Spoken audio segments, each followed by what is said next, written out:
pihak pasien maupun keluarga untuk melakukan tindakan tertentu ya, tentunya tindakannya ini menyangkut yang kita berikan ya. Tentunya kenapa kita membutuhkan informed consent ya, karena kita ini manusia ya, yakin kan kita manusia kan? Jadi kita sebagai manusia ini tidak bisa ya, tidak bisa memastikan hasil dari intervensi kita ya. Artinya memang ada guidance untuk melakukan pekerjaan ini, intervensi ini, pemeriksaan ini dan sebagainya. Tapi ada juga hal-hal yang di luar kemampuan atau prediksi kita sebagai manusia ya. Disinilah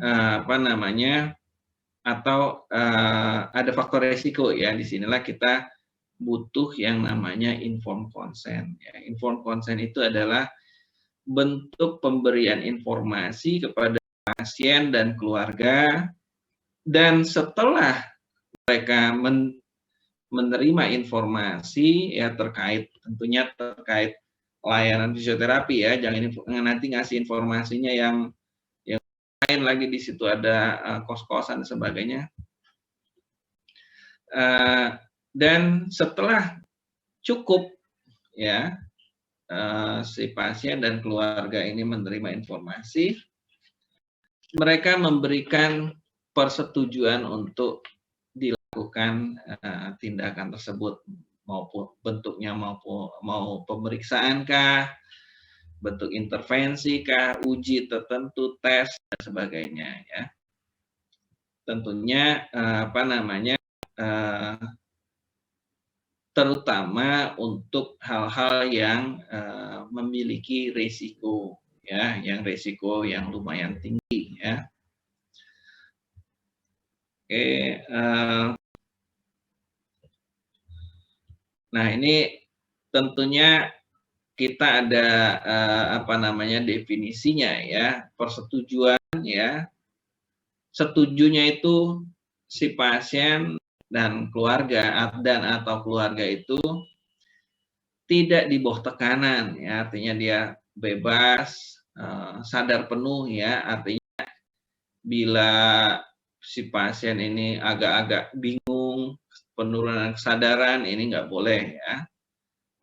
Rasional ya, dia artinya sehat, pasien ini sehat secara pemikiran ya. Dan tentunya kita sebagai nakes sudah memberikan informasi yang cukup ya, yang bisa dipahami ya oleh si pasien dan keluarganya. Nah, ini tentunya ada beberapa strategi-strategi ya untuk menyampaikannya.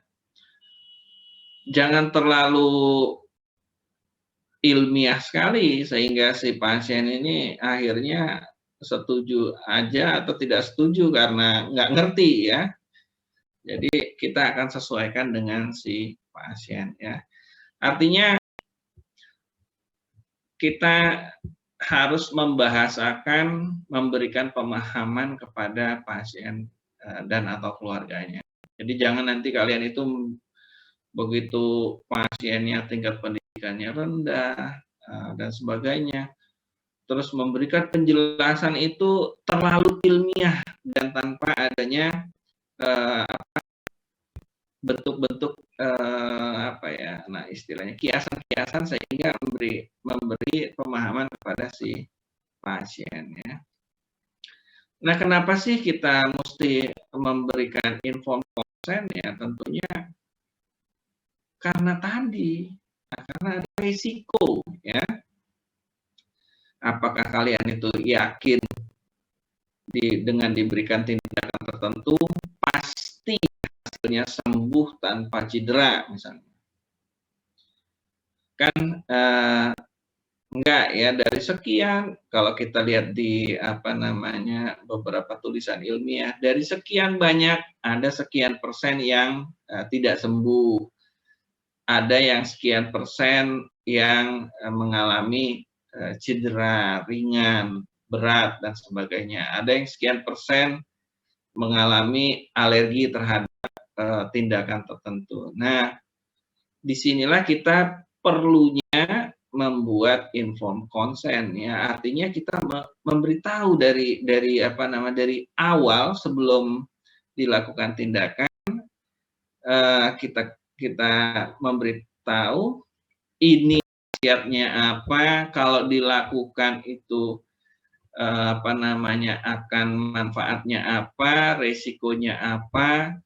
Itu pula bila tidak dilakukan, ini resikonya apa, gitu. Jadi juga supaya si pasien bisa memberikan pertimbangan yang rasional dan tidak menjadi penyesalan di kemudian hari. Ya, bila dulu kenapa saya nggak dibilang kalau seandainya nggak dikasih tindakan ini, terus akhirnya jadi bengkok begini kaki saya, gitu. Misalnya ya, itu juga bisa kita dipersalahkan. Ya, artinya kita harus memberikan secara terdokumentasi. Dan juga kenapa kita mesti ada informed consent? Tentunya negara kita ini negara hukum. Segala sesuatunya itu ada sesuatu yang mengikat masyarakatnya. Setiap warga negara itu terikat dengan aturan.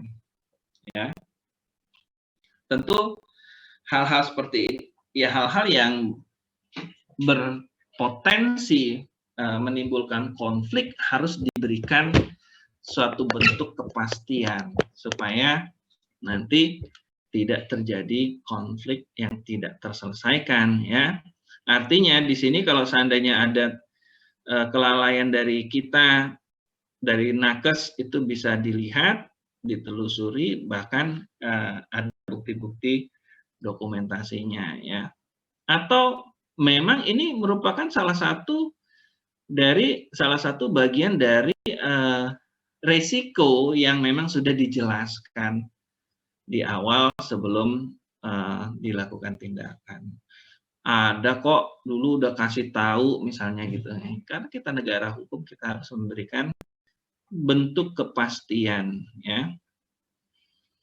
Dan yang mungkin terakhir ya di era-era belakangan ya, di mana berkembang apa namanya,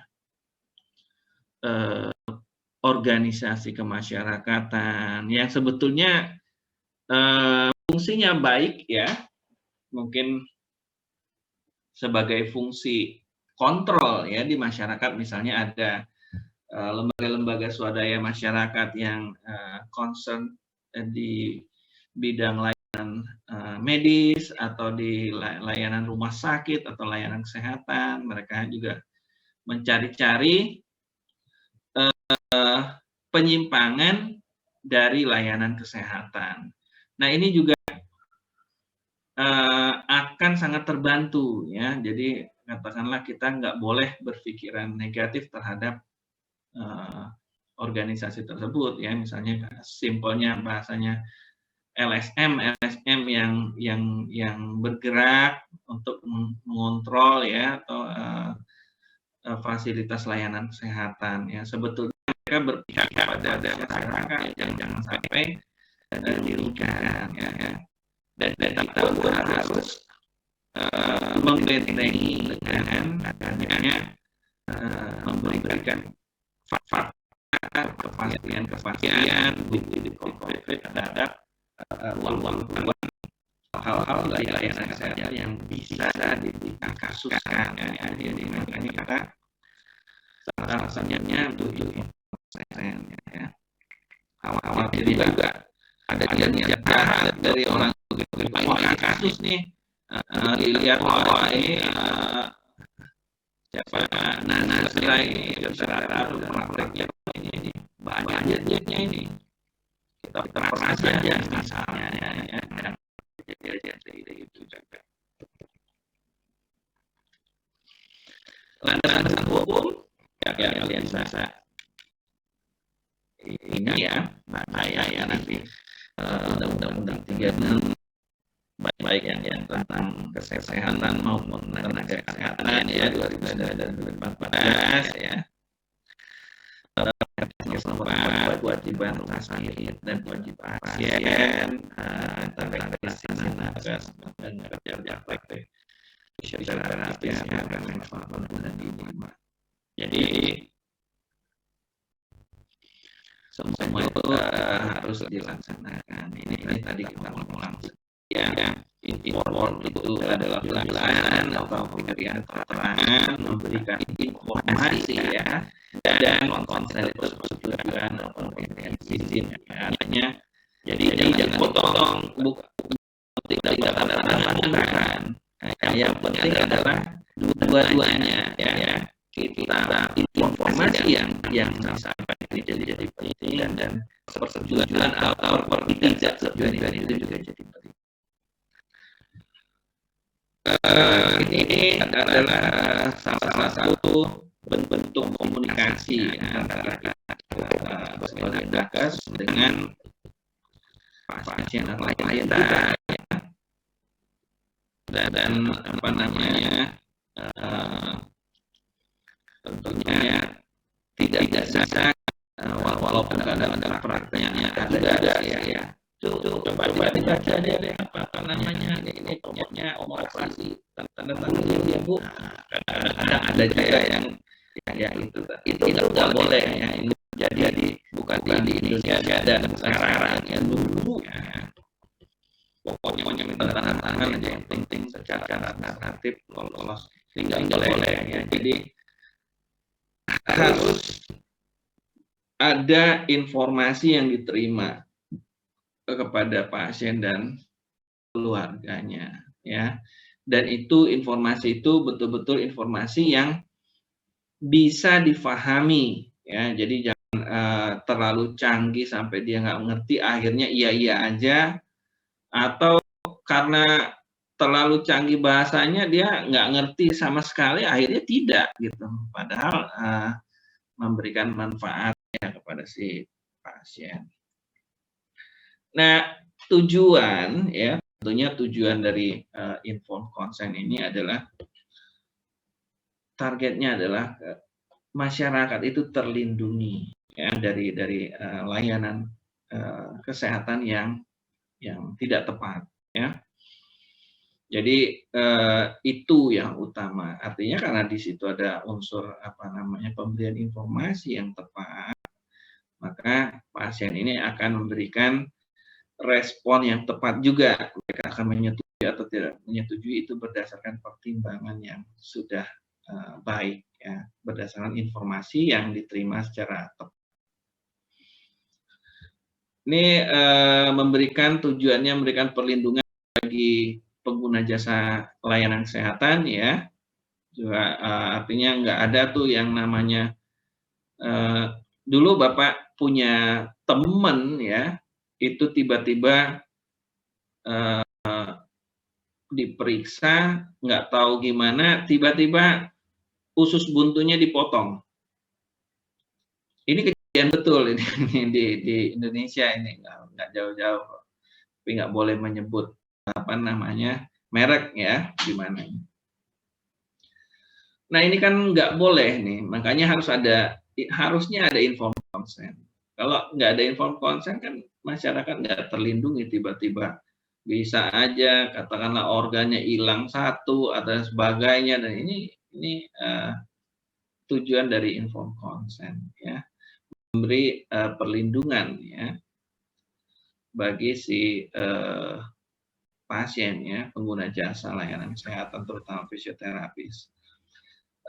Berikut tentunya kita sebagai pemberi jasa layanan kesehatan khususnya fisioterapi ya, itu juga mendapatkan perlindungan.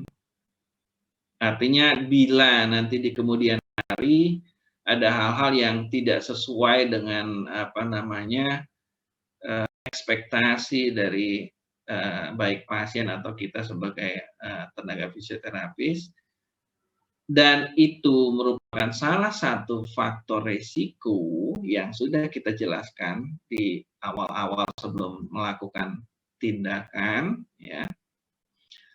Tentu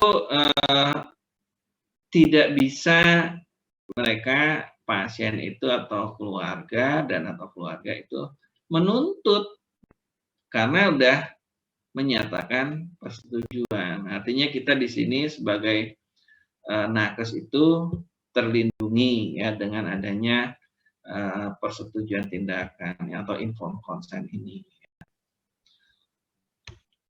Jangan salah, ini juga bisa dijadikan kasus juga ini. Wah, ini kok jadi begini? Akhirnya dituntutlah dengan tuntutan yang kurang wajar ya. Misalnya, wah saya mau nuntut si X ini dengan kerugian material, imaterial, dan saya nggak estetika, nggak bagus, mau 5 miliar gitu. Nah, ini kadang-kadang terjadi. Ya. Oke, kalau sebelumnya udah diberikan informed consent itu bisa dijadikan bukti atau evidence pembenaran dari fakta yang ada. Bagian-bagian informed consent ya,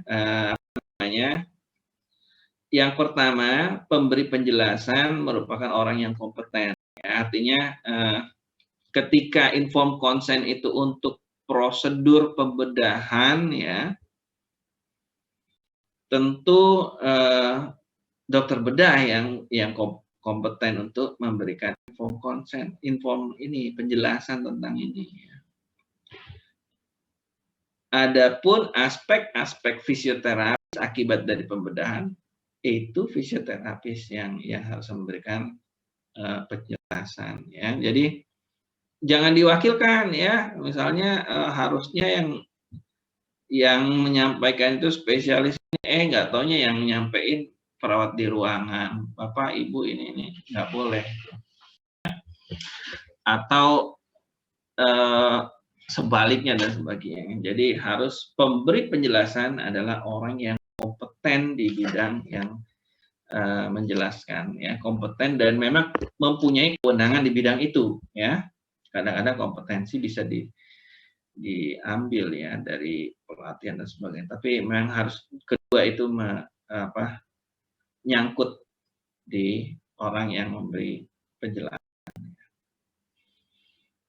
Dan berikutnya informasi berupa penjelasan yang secukupnya ya, artinya cukup adekuat ya untuk memberikan informasi sebagai bahan pertimbangan si pasien ini untuk memutuskan apakah dia akan menyetujui atau dia akan menolak ya. Artinya kita nggak boleh cukup ini artinya bukannya udah dikit aja, bukan, tapi tidak berlebihan. Artinya nggak boleh juga terus nakut-nakutin ya. Nanti Bapak kalau nggak dilakukan ini meninggal loh 2 hari lagi. Nah, ini juga nggak boleh ya. Atau memberikan informasi yang yang salah ya. Jadi nggak boleh berlebih-lebihan ya dalam memberikan penjelasannya, secukupnya aja. Lalu ada setelah diberikan penjelasan yang cukup dan bisa difahami oleh si pasien dan atau keluarga, maka ada persetujuan atau tidak menyetujui atau menolak tindakan diberikan. Dan itu tidak boleh ada tekanan ya, artinya si pasien dan atau keluarga ini bebas ya. Jangan nanti Bapak kalau nggak mau dilakukan tindakan ini nanti BPJS-nya dicabut. Nah, ini nggak boleh. Ya, informed consent itu harus terpisah dari apapun ya. Jadi dia nggak boleh di bawah tekanan ya.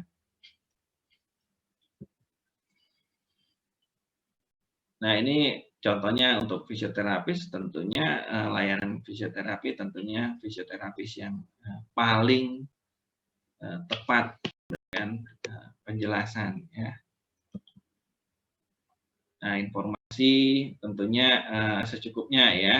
Prosedur, diagnosis, tujuan, alternatif intervensi, resiko, prognosis dan sebagainya ini tercakup ya di sana ya. Termasuk juga kalau seandainya tidak dilakukan tindakan itu apa gitu, apa namanya dampaknya ya. Siapa tahu kalau nggak dilakukan tindakan yang diusulkan ya biasa-biasa aja, misalnya harus dilakukan apa namanya ultrasound. Kalau nggak dilakukan gimana? Oh, makin ROM-nya semakin menyempit dan sebagainya, makin kaku, nggak bisa jalan dan ini sekian tahun keropos semua tulang dan sebagainya. Ini kalau faktanya memang begitu ya disampaikan. Artinya kita jangan sampai nanti jadi sesalan. Oh, kok dulu nggak dikasih tahu ya kalau seandainya saya menolak tindakan dan tidak dilakukan tindakan ini dampaknya seperti sekarang ya. Itu juga nggak boleh.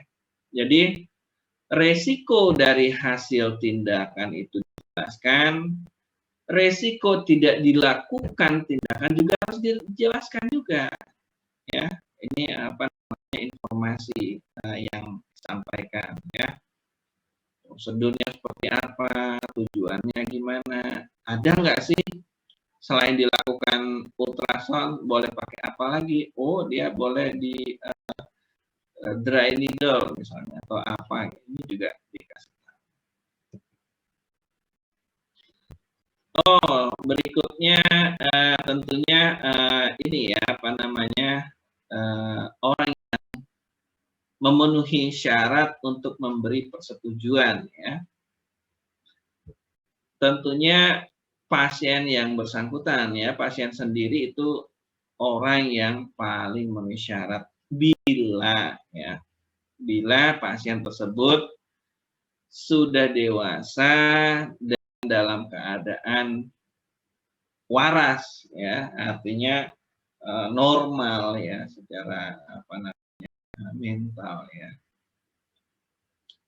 Jadi bila pasien tersebut masih di naungan orang tua ya, misal di bawah masih anak-anak ya, belum menikah, di bawah 21 tahun belum menikah ya, persetujuan itu dilakukan oleh orang tua atau wali dari si pasien ya. Kalau udah dewasa dia akan memutuskan sendiri ya, artinya dia yang akan memberikan menandatangan atau mengotentifikasi persetujuan tersebut ya, apakah setuju atau tidak ya. Dan kalau seandainya masih di bawah umur, masih orang tuanya ya yang memberikan persetujuan atau wali atau saudara kandungnya.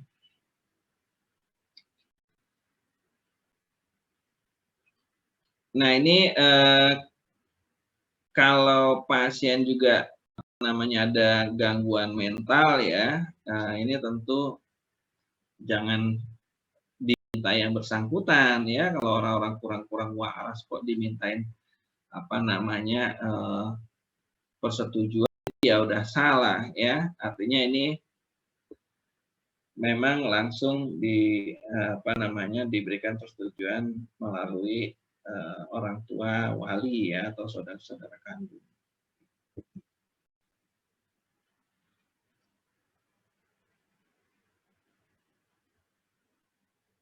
Nah, ini unsur dalam form penjelasan layanan fisioterapi ya.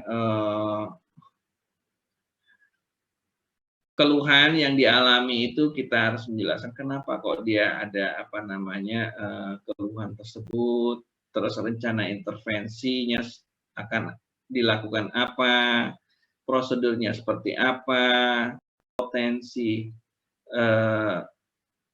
kejadian setelah dilakukan intervensi apa aja ya. Terus efek manfaat dan mungkin efek samping yang timbul ya, itu apa aja ya.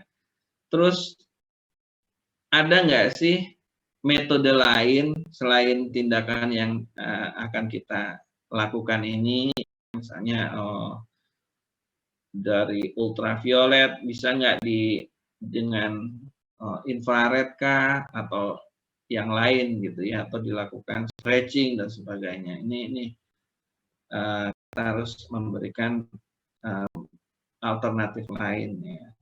Atau alternatif lain dengan layanan nakes lain itu juga nggak apa-apa. Selama kita tahu ya, dan kita jangan sok tahu, artinya memang layanan nakes lain itu menangani masalah ini juga gitu, dan bisa dia menangani problematik yang dialami si pasien.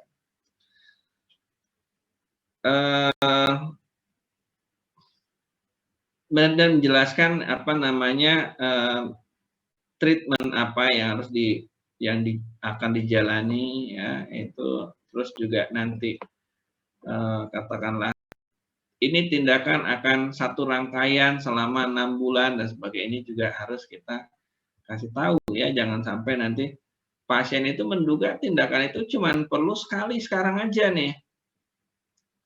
Nggak taunya sekarang ini ya belum ada dampaknya, karena memang harus dilakukan berulang-ulang sampai 6 bulan baru punya manfaat yang signifikan ya. Ini juga harus dijelaskan ya, apa namanya, ke pasien. Jangan dia katanya dilakukan ini manfaatnya begini, udah lebih lemes kakinya dan sebagainya gitu. Ternyata enggak tuh, pulang masih kaku.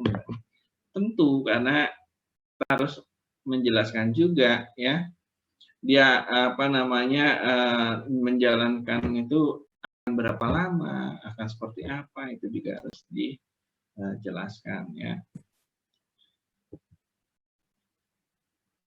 Tentu apa namanya, bila ada menyangkut pembayaran ya, biaya yang muncul mungkin dari tindakan tersebut, kita harus jelaskan juga ya, apakah ini harus dibayar secara pribadi ya, ataukah ini termasuk katakanlah insurance atau jaminan dari pemerintah atau gratis kah dan sebagainya. Ini harus juga dikasih tahu ya, jangan sampai nanti ada namanya konflik di belakangan ya. Dan tentunya ada tanda tangan pasien, tanda tangan saksi juga ya, keluarga dan pasien, petugas ya. Saksi itu ada saksi dari petugas ya, dan saksi dari keluarga. Oke, ini formnya ya, ada identitas ya,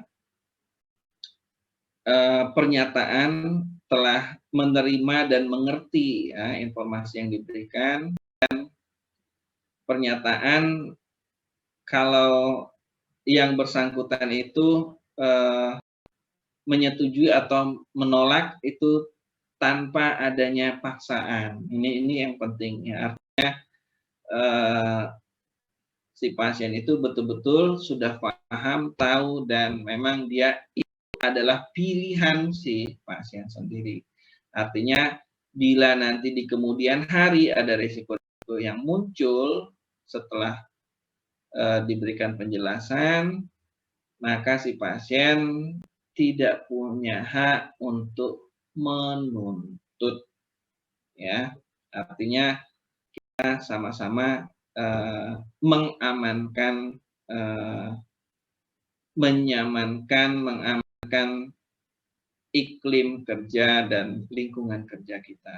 Artinya di sini kita harus merasa dengan pasien. Begitu juga pasien, jangan sampai nih pasien merasa di pihak yang berseberangan dengan nakes ya. Kita harus di dalam balon yang sama, di dalam kotak yang sama ya, bukan menjadi saling seberangan ya. Ini gimana nih fisioterapisnya, ini pasien gimana, jangan sampai ada hal-hal rasanya yang seperti itu.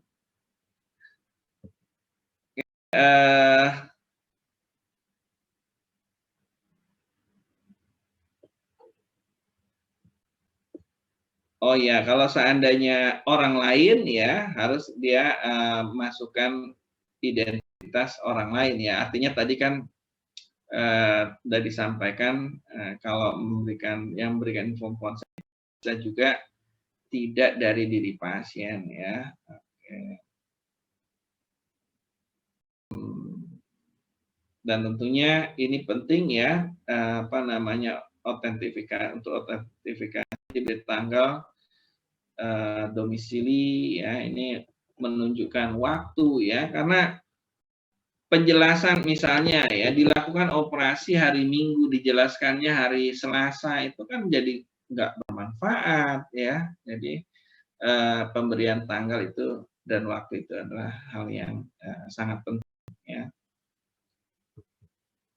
Ini contoh ya, bisa macam-macam ya. Yang penting memuat ini ya.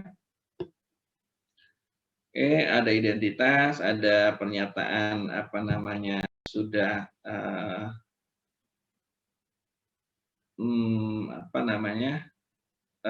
diberikan penjelasan dan setuju menolak ya.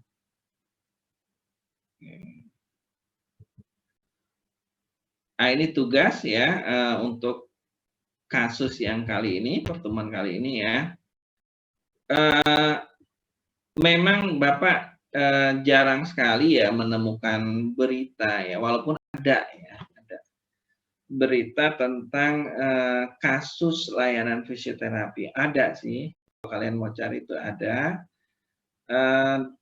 Apakah ada pelanggaran di sini ya, artinya ada nggak di kasus itu inform konsennya ya, atau memang kasus itu mereka melakukan tindakan itu tanpa adanya inform konsen ya. Coba kalian cari ya kasus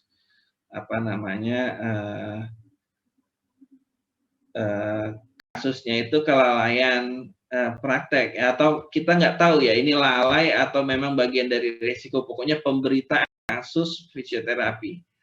Apakah ini ada nggak dia unsur lalai dalam membuat tidak membuat inform consent ya. Oke, ini yang pertama. Kita langsung aja kali ya yang kedua ya, biar bisa, atau ada dari teman-teman mahasiswa ada yang ingin didiskusikan, silakan aja.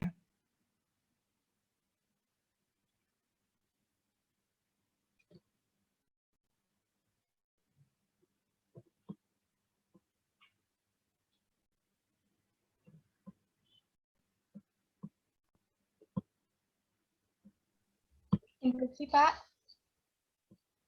Ya. Ya, Pak, sebelumnya perkenalkan, nama saya Mila Amalia. Izin bertanya, Pak, tentang yang bagian inform konsen yang bagian pertama, memberi penjelasan harus orang yang kompeten. Kalau misalkan nih kita lagi bertugas, kemudian partner itu, misalnya kita kan profesi ya Pak, partner kita tuh D3 gitu. Nah, yang memberi penjelasan itu apakah harus dari kita sebagai profesi atau boleh dari nakes yang D3 itu, Pak? Mungkin itu, Pak. Oke, ini pertanyaan yang bagus sekali karena sampai sekarang itu belum ada perumusan ke arah sana ya. Ini baru normatif ya karena belum diundangkan ya. Tentunya kalau adanya di satu Fasiankes itu ada pendidikan, orang di sini kita asumsikan kalau dia pendidikannya lebih tinggi berarti kompetensi dan pengetahuannya lebih kan? Itu kan ya, kira-kira kita ini ya, kita normatifnya. Tentu janganlah yang memberi penjelasan itu yang di bawahnya. Itu udah jadi kesepakatan umum ya, walaupun belum diatur secara peraturan perundang-undangan ya. misalnya kalian itu katakanlah praktek di suatu rumah sakit, ya misalnya ada unit fisioterapinya, itu ada yang profesi, ada yang D4, ada yang D3 gitu ya, misalnya ada 3 item ini, tentunya yang lebih berwenang itu ya yang lebih tinggi pendidikannya, itu sih namanya secara normatifnya seperti itu. Tapi kita kan mungkin ada pertimbangan lain, itu silakan. Misalnya memang yang pendidikan profesi ini baru lulus, misalnya ya, baru lulus dari umum, baru penerimaan CPNS dan sebagainya. Yang lulus D4 ini dia udah kok kursus bobat internasional segala macam. Yang ini baru lulus general ya, yang ini memang dia memang berpuluh-puluh tahun memberikan layanan pediatri. Dan kasus pada pasien ini pediatri ya, nggak bisa kita ambil pukul langsung, oh yang profesi aja, enggak. Tentunya kita lihat ada catatan-catatan tertentu ya di luar yang normatif tadi. Kalau seandainya ada kasus khusus seperti itu, ya tentu kita tahulah yang mana yang lebih berwenang untuk memberikan penjelasan. Kira-kira gitu ya. Iya Pak, baik. Terima kasih Pak. Ada yang lain?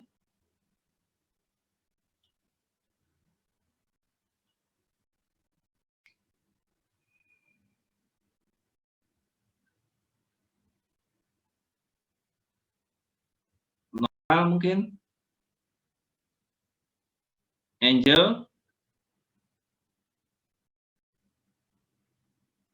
Irsyad mungkin? Baik, kalau nggak ada, kita bisa lanjut ke yang berikutnya, ya, materi yang berikutnya. Mudah-mudahan kita bisa selesai sebelum azan ya. Bapak interupsi.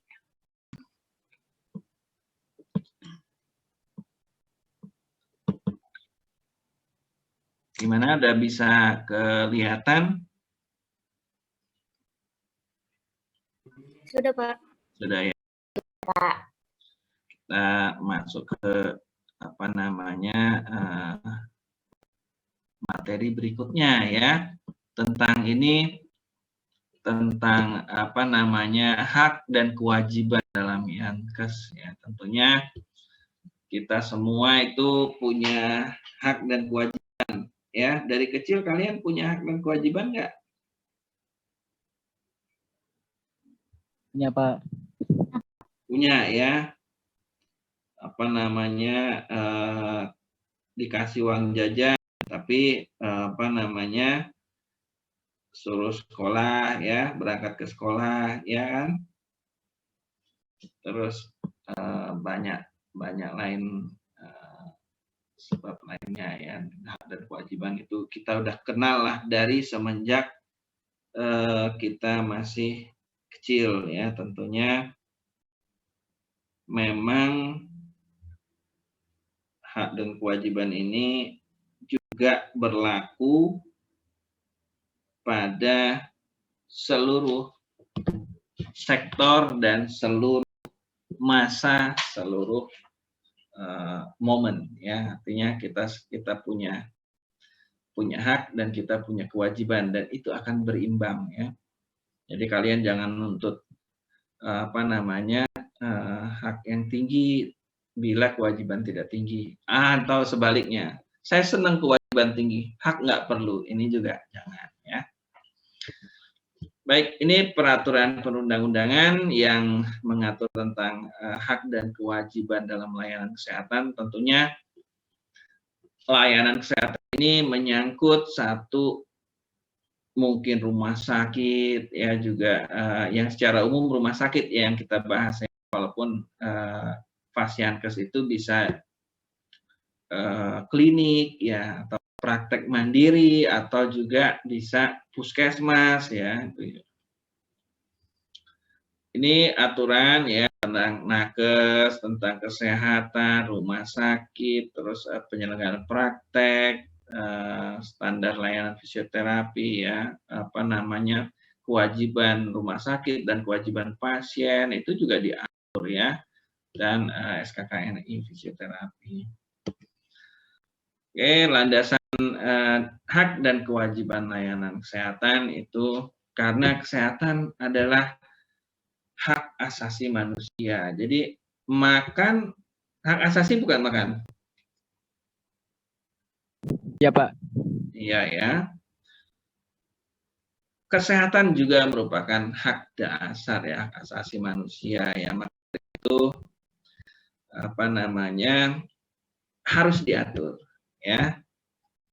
Kesehatan juga bisa kalian baca ya, ada kondisi ya sehat, fisik, mental, spiritual, sosial dan produktif ya, baik secara sosial dan ekonomi. Pelayanan kesehatan hak setiap orang dan dijamin Undang-Undang Dasar 45. Jadi layanan kesehatan itu merupakan memang hak dasar, hak asasi yang memang dijamin undang-undang ya. Artinya pemerintah harus menjamin ini ya. Otomatis pelaksanaannya harus diatur supaya tidak terjadi kekacauan atau konflik dalam layanan kesehatan ya, jangan sampai terjadi ya. Kita akan bahas pertama adalah hak pasien ya. Hak pasien ini kita harus perhatikan pertama ya, kita sebagai nakes ya, memperoleh layanan yang manusiawi, adil, jujur dan tidak diskriminatif. Pernah dapat nggak layanan seperti ini di mana? Nggak ada. Jadi jelek semua dong layanan kesehatan di Indonesia nih. Nggak ada yang layanan manusiawi, adil, jujur dan tidak diskriminatif itu nggak ada. Wah, kalau nggak ada berarti hak pasien nggak terpenuhi. Juga hak pasien itu memperoleh layanan kesehatan yang bermutu sesuai dengan standar profesi dan standar operasional prosedur atau SPO, prosedur operasional. Ini hak pasien lagi-lagi ya. Jadi kita harus tahu ini. Kalau seandainya pasien tidak memperoleh ini ya, boleh nggak dia komplain? Boleh ya. Kenapa sampai ada layanan yang tidak memenuhi ini ya, memenuhi hak pasien? Mungkin ya di antara pelaksana layanan kesehatan ini nggak memahami ini. Jadi makanya kalian itu harus paham dulu tentang sebelum nanti terjun ke dunia profesi fisioterapi, harus tahu dulu ini ya, harus hak pasien itu harus dapat layanan yang manusiawi, nggak boleh. Ayo Bu, buka bajunya, nggak boleh begitu ya. Adil ya, nggak boleh dibohongi ya. Ini ultrason rusak ya. Ini pengalaman teman-teman Bapak, ini ultrason rusak. Ya, dikasih tindakan ultrason pura-pura. Ting, udah Bu. Nah, ini nggak jujur ini. Nggak boleh itu, melanggar hak pasien. Ya. Terus kalau misalnya orangnya cakep, ganteng atau cantik itu wangi itu, wah treatmentnya lama. Kalau udah nenek-nenek bau minyak angin cepat selesai. Nah, ini juga nggak boleh diskriminatif ya. Jadi harus adil, manusiawi, jujur ya, tidak diskriminatif ya, dan harus standar layanan profesi kita ya, dan SOP yang ada di Fasiankes itu. Hak pasien berikutnya itu memperoleh layanan yang efektif, efisien, dan hindar dari kerugian material dan fisik. Ya, artinya kalau bisa tindakannya cuma 2 kali, kenapa mesti dipanjang jadi 6 kali? Ya, dan sebagainya ya. Kalau hanya butuh modalitas terapi 3, kenapa dibuat 5 jenis? Nah, ini juga hak pasien ya. Hak pasien juga mengajukan pengaduan atas kualitas layanan yang didapat. Artinya begitu pasien itu komplain, itu merupakan hak pasien ya. Tapi tentunya kita tahu sendiri tipikal manusia kan ada banyak ya, macam-macam. Belum tentu juga komplain pasien itu harus dibenarkan. Nah, ini kan harus ditelusuri. Tapi pasien itu mempunyai ya hak untuk ya.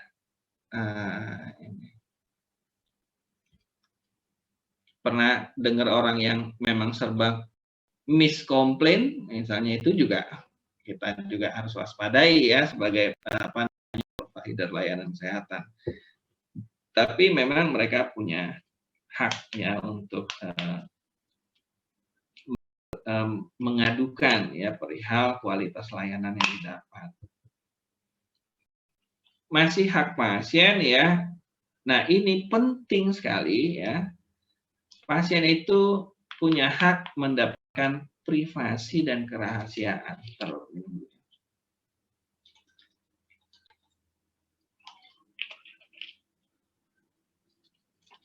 Jadi kalian itu nanti kalau kerja nggak boleh menceritakan segala sesuatu tentang pasien.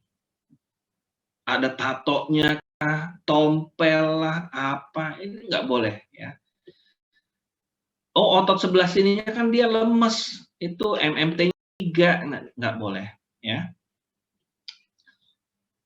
Jadi hak pasien itu mendapatkan privasi dan kerahasiaan ya. Nanti bila pasien itu misalnya dia dengar ya,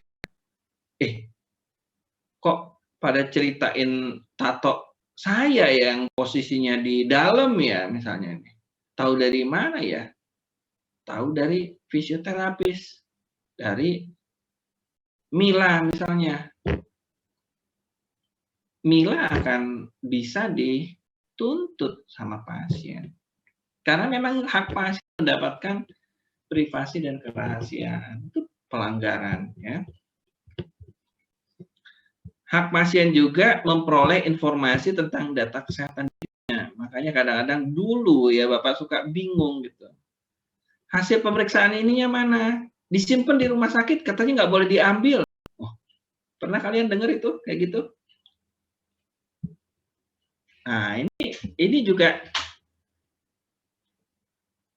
salah ya. Terus pasien nanya sesuatu nggak boleh dikasih tahu dan sebagainya, nggak boleh. Pasien itu berhak memperoleh informasi tentang data kesehatan dirinya, tentang dia, masa dia nggak boleh tahu ya. Tinggal masalah cara menyampaikannya aja yang baik. Ya, misalnya, wah takut Pak, nanti kasih tahu, ntar malah cepat mati gitu. Pasien itu punya hak memperoleh informasi yang benar ya tentang data kesehatannya ya. Nah, ini juga hak pasien juga memperoleh informasi dari mulai diagnosis sampai estimasi biaya ya, walaupun belum tentu akurat ya untuk prognosis perkiraan biayanya, perkiraan ya. Tapi pasien itu berhak gitu. Kira-kira ya, misalnya kalau saya nih ikut serangkaian treatment fisioterapi sampai sakit pinggang saya sembuh, ini kira-kira berapa ya biayanya kalau saya jaminan pribadi, katakanlah bayar sendiri. Itu berhak pasien, jangan cerewet ini pasien ini nanya-nanya lagi berobatnya bayar berapa dan sebagainya. Enggak, memang hak pasien. Sampai sedetail itu. Dan Bapak ketika waktu anak Bapak mau lahir ya, waktu itu ke salah satu rumah sakit, sakit itu memberikan bahkan sampai estimasi biaya sampai selesai nih pulang, kira ya kalau misalnya nggak ada komplikasi dan sebagainya di luar prediksi ya itu akan sekian. Nah kita juga nggak mungkin protes, pasien juga nggak mungkin protes kalau seandainya ada hal-hal di luar penjelasan dan biaya yang berubah gitu. Tapi itu hak pasien. Jadi kalau dia nanya kok di ultrasound kenapa sih? Cerewet ibu nih nanya-nanya melulu. Enggak, memang dia punya hak untuk tahu, dapat informasi yang benar tentang tindakan yang kita intervensi yang kita berikan ya dan sebagainya. Termasuk resiko-resiko tadi ya termasuk yang bagian dari informed consent yang kita berikan. Hak pasien juga untuk setuju atau menolak tindakan ya. Setelah ini pemeriksaan, aduh sakit, masih diperiksa aja sakit katanya. Gimana diintervensi ntar? Setengah mati nanti rasanya. Saya nggak mau. Itu hak pasien, jangan dimarahin. Kalau dia nggak mau, memang haknya dia. Dia boleh menyetujui atau menolak tindakan. Juga pasien itu mempunyai hak untuk memberikan saran, perbaikan, ya. Misalnya ada perlakuan yang si pasien merasa kurang berkenan, ya, terus dia sampaikan, itu memang haknya pasien. Atau dia punya usul kayaknya ini tadi bednya itu terlalu keras, baiknya kasih matras tipis, itu juga boleh-boleh aja gitu. Jangan nanti pasien punya usul itu cerewet nih besok-besok nggak boleh datang lagi lah, suruh cari rumah sakit lain gitu. Enggak. Itu bagian dari hak pasien ya. Hak pasien juga menggugat ya atau menuntut layanan yang tidak sesuai. Ya. Masalahnya pasien itu kan orang awam ya, orang umum ya, dia jarang yang paham standar layanan ya. Kalau seandainya ada yang tahu gitu ya, dia boleh menggugat. Wah ini nggak harusnya dilakukan pemeriksaan dulu ini sebelum dilakukan intervensi yang temperatur, heating, sifatnya heating harus dicek dulu dong sensitivitas terhadap rasa panas dingin bagus nggak. Tiba-tiba saya takut luka bakar kalau di sini treatment di sini. Nah ini juga dia juga boleh menggugat atau menuntut layanannya di sini nggak paripurna, harusnya saya dicek dulu sensitivitas terhadap panas dinginnya kok langsung dikasihkan treatment pemanasan, heating dan sebagainya. Ini boleh aja ya. Terus pasien itu nggak boleh kita sekap, ya. Kalau udah berobat sama kita nggak boleh dia ke tempat lain nanya-nanya ini nggak boleh gitu. Boleh. Dia nggak puas ya atau mau dia laporan atau tidak laporan ke kita, memang dia punya hak untuk mencari pendapat kedua, ya. Artinya misalnya kalau dengan kita, ini udah pasti nggak bisa jalan lagi nih, harus pakai tongkat. Dia nggak puas dengan penjelasan dari kita, cari mungkin rumah sakit lain, praktek mandiri lain, terapis yang lain, itu silakan aja, itu haknya pasien. Jadi nggak boleh kita, terus kalau seandainya pergi ke tempat lain, terus balik lagi ke tempat kita, nggak boleh tuh kita, ibu kan, kesini lagi kan, terus nggak usah lah, atau kita jadi males-malesan ngeladenin karena merasa kemarin juga udah nggak percaya layanan kita sama treatment kita, kok sekarang balik lagi ke sana-sana. Nggak boleh, memang mereka punya hak untuk mencari second opinion, ya. Dan hak pasien juga memperoleh informasi tentang hak dan kewajiban tata peraturan yang berlaku di Fasiankes. Jadi dia harus kalau masuk rumah sakit nggak boleh merokok, ini segala macam. Dia boleh tanya ini itu dan sebagainya. Itu hak pasien memperoleh informasi yang tadi semua kita bahas, itu hak pasien. Jadi pasien itu biasanya kalau sekarang ya di rumah sakit terutama yang udah misalnya yang sudah akreditasinya bagus gitu, dia punya semacam X-banner atau apa. Memang nggak setiap yang datang itu terus ada petugas yang ngomongin haknya ini, enggak. Biasanya di situ ada poin-poin hak pasien. Itu udah ada gitu dibuat. Memang itu haknya pasien memperoleh informasi.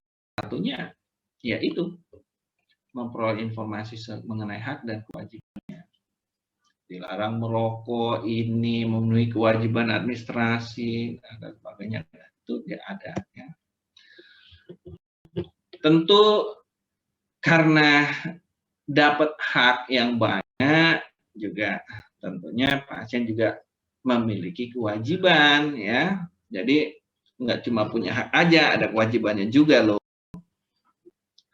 Kewajiban pasien itu mematuhi peraturan yang berlaku di Fasiankes tersebut. Artinya kalau seandainya Fasiankes menentukan katakanlah bahwa pernah masuk ke suatu klinik atau praktek fisioterapis mandiri gitu ya, katakanlah yang simpel-simpel aja, masuk ruangan tertentu harus buka alas kaki.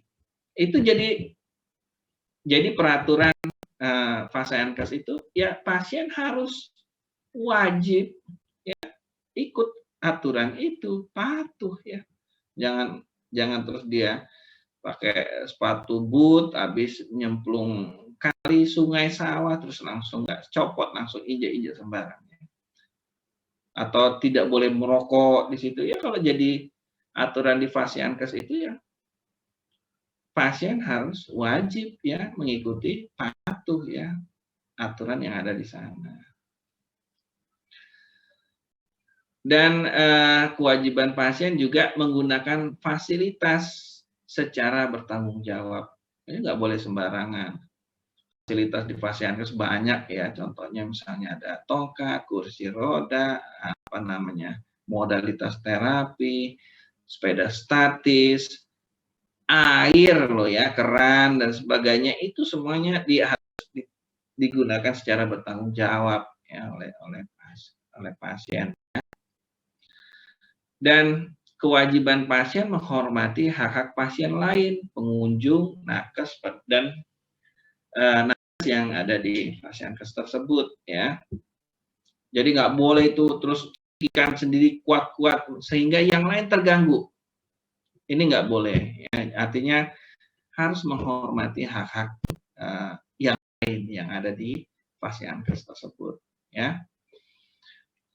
Dan pasien itu tentunya punya kewajiban juga memberikan informasi ya kepada pemberi layanan kesehatan atau dalam hal ini kita fisioterapis ya, memberikan informasi yang jujur, lengkap, dan akurat ya. Ini dalam konteks memberikan layanan yang tepat ya. Jadi pasien itu nggak boleh bohong. Pak, ini stroke pertama, iya, padahal udah 4 kali kena stroke. Sakit pinggangnya udah berapa lama? Baru semalam, padahal udah 4 tahun. Nah, ini nggak boleh ya. Pasien wajib memberikan informasi yang jujur ya, nggak boleh bohong. Ada yang sakit misalnya tertentu, ada rasa nyeri diumpetin, dia nggak laporkan, ini juga nggak boleh ya. Jadi kewajiban pasien memberikan informasi yang jujur, lengkap, dan akurat ya. Nah, ini juga kewajiban pasien yang berikutnya ya. Mematuhi rencana treatment terapi ya yang telah disepakati ya, disetujui ya. Perkara kalau dia udah dari awal udah, oh saya menolak, ya udah, ini nggak jadi kewajiban dia. Tapi ketika sudah ada kesepakatan, si pasien telah setuju untuk dilakukan tindakan atau treatment atau terapi, ya kewajiban pasien ya patuh ya. Kalau Pak tiap hari ya jam sekian sampai jam sekian dilakukan tindakan ini, traksi sekian dan sebagainya. Patuh. Nanti di rumah tidak boleh angkat-angkat barang berat, apalagi bungkuk-bungkuk dan sebagainya. Patuh. Ya. Ini apa namanya, dalam rangka memang untuk kebaikan semua ya. Si pasiennya tahu, bagus, diharapkan hasilnya bagus ya. Dan bila si pasien itu menolak tindakan atau intervensi atau terapi atau treatment kita ya, dan kita sudah konteksnya tadi dengan informed consent tadi ya, kita sudah memberikan ya penjelasan bila dilakukan tindakan manfaatnya apa, risikonya apa, bila tidak dilakukan tindakan maka risikonya apa ke depan. Bila oh ya nggak apa-apa, saya mau putus kaki nggak masalah, yang penting nggak usah dilakukan tindakan itu deh. Dan dia udah tahu risiko yang kita udah jelaskan dan udah setuju, ada informed consent dan sebagainya.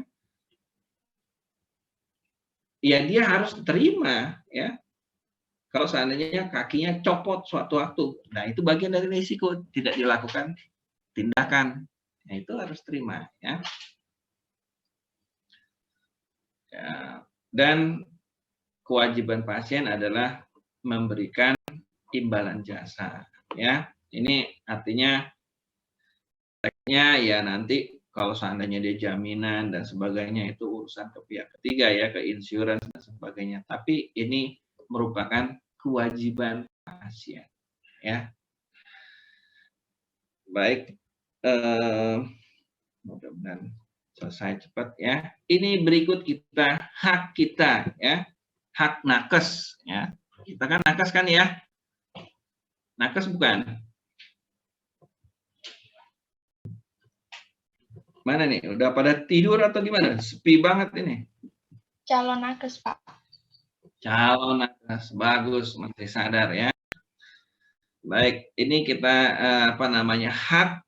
Nanti kalian kalau lulus ya sebagai nakes ya, setelah diangkat sumpah dan sebagainya ya, itu nakes itu mendapatkan perlindungan hukum. Syarat dan ketentuan berlaku tentunya ya, bukan saya nakes harus dapat perlindungan hukum. Iya, setelah memenuhi syarat dan ketentuan. Kalau kalian itu kerjanya salah-salah, kayak jadi dapat perlindungan hukum, harus kerja sesuai dengan standar profesi. Dan terus tenaga kesehatan juga berhak mendapatkan imbalan ya. Jadi nggak usah malu-malu nanti kalau udah kerja itu dapat imbalan, itu memang itu adalah hak ya, bukan di luar hak kalian ya. Dan hak nakes juga, kita sebagai salah satu nakes ya, memperoleh informasi yang lengkap dan benar ya dari pasien tadi ya. Jadi tadi satu sisi ini merupakan kewajiban pasien, tapi menjadi hak kita ya memperoleh informasi yang tepat, benar ya dari si pasien ya. Pasien itu kita nggak boleh dikibulin sama pasien ya.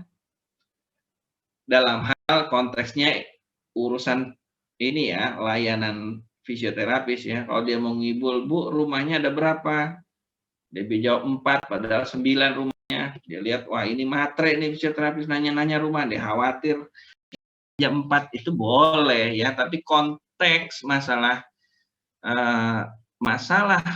layanan kesehatan atau layanan fisioterapi, misalnya keluhan, ini dan lain sebagainya, kapan mulai terjadi keluhan, dan sebagainya, itu nggak boleh dia bohong ya. Oke, hak nakes juga memperoleh perlindungan atas keselamatan dan kesehatan kerja. Ya, ini juga yang belakangan pada saat pandemi, kenapa terjadi misalnya beberapa rumah sakit itu menghentikan layanan fisioterapi ya, karena apa? Karena apa namanya APD-nya ya, support APD-nya masih belum bagus, akhirnya layanan fisioterapi di pause dulu sementara nunggu APD-nya lengkap ya. Ini juga salah satu bentuk perlindungan ya atas keselamatan dan kesehatan nakes ya, fisioterapis ya. Perlakuan yang sesuai dengan harkat dan martabat manusia, moral, kesusilaan tentu serta nilai agama yang nggak boleh ya kita sebagai nakes dilecehkan dan sebagainya. Ini merupakan hak nakes ya. Jadi nggak boleh diolok-olok, dilecehkan, istilahnya dibully. Nah, ini juga nggak boleh ya. Hak nakes juga mendapatkan kesempatan untuk mengembangkan profesinya ya. Artinya dia boleh mengembangkan bentuk layanan-layanan baru dan sebagainya. Ini silakan. Menolak keinginan penerima layanan kesehatan ya, atau misalnya harusnya dilakukan tindakan A ya, misalnya minta udah deh ditarik aja, dia minta ditraksi gitu misalnya, padahal nggak indikasi dan sebagainya. Ini kita boleh menolak ya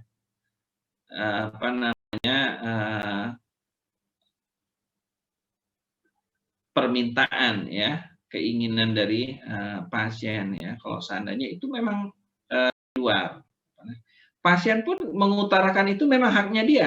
Artinya pasien boleh mengutarakan tentang sesuatu hal ya sebetulnya, tapi dia tidak boleh mengatur ya treatment. Dia boleh menolak menerima ya, memberikan masukan ya. Kalau masukan itu sebuah masukan buat kita nggak apa-apa, tapi kita boleh ada hak untuk menolak ya. Jadi terus kadang-kadang udah saya ini karena nggak hilang-hilang sakitnya, digosok-gosok aja deh sampai 2,5 jam. Ya kita boleh menolak karena memang nggak indikasi dan sebagainya. Hak nakes juga memperoleh hak lain ya, misalnya ada kalian itu ditugaskan di daerah terluar gitu, misalnya di Atambua, di Entikong atau di mana ya, yang di dekat negara tetangga, Papua sebelahnya, Papua New Guinea misalnya, itu mungkin ada hak-hak yang besar ya terkait penugasan khusus, itu juga merupakan hak nakes ya. Tentunya di balik hak ada kewajiban ya. Nah, kewajiban nakes itu tentu kalau nakes mau praktek harus memiliki surat izin praktek ya. STR itu adalah tanda kita ini nakes ya, betul kita ini nakes, surat tanda registrasi, kita terregistrasi sebagai nakes. Ketika kita praktek, kita harus punya surat izin praktek SIP ya. Terus kewajiban berikutnya adalah memberikan layanan itu sesuai standar profesi, sesuai SOP ya, sesuai etika ya, dan sesuai dengan kebutuhan kondisi si pasien ya.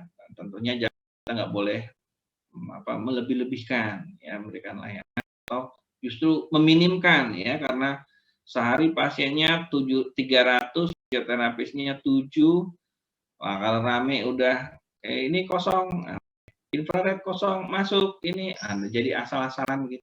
juga boleh. Terus kewajiban nakes juga memperoleh persetujuan dari pasien ya atau keluarga ya atau ini. Jadi pasien itu nggak boleh menggantung ya. Dia harus memutuskan apakah akan menerimakah atau menolak ya. Jadi pasien kita itu berhak untuk memperoleh persetujuan. Jadi pasien nggak boleh diam-diam aja. Setuju nggak? Ya, tergantung. Nggak boleh. Dia harus memberikan persetujuan. Atau kalau dia memang nggak yakin, tidak setuju. Jadi harus kita nakes itu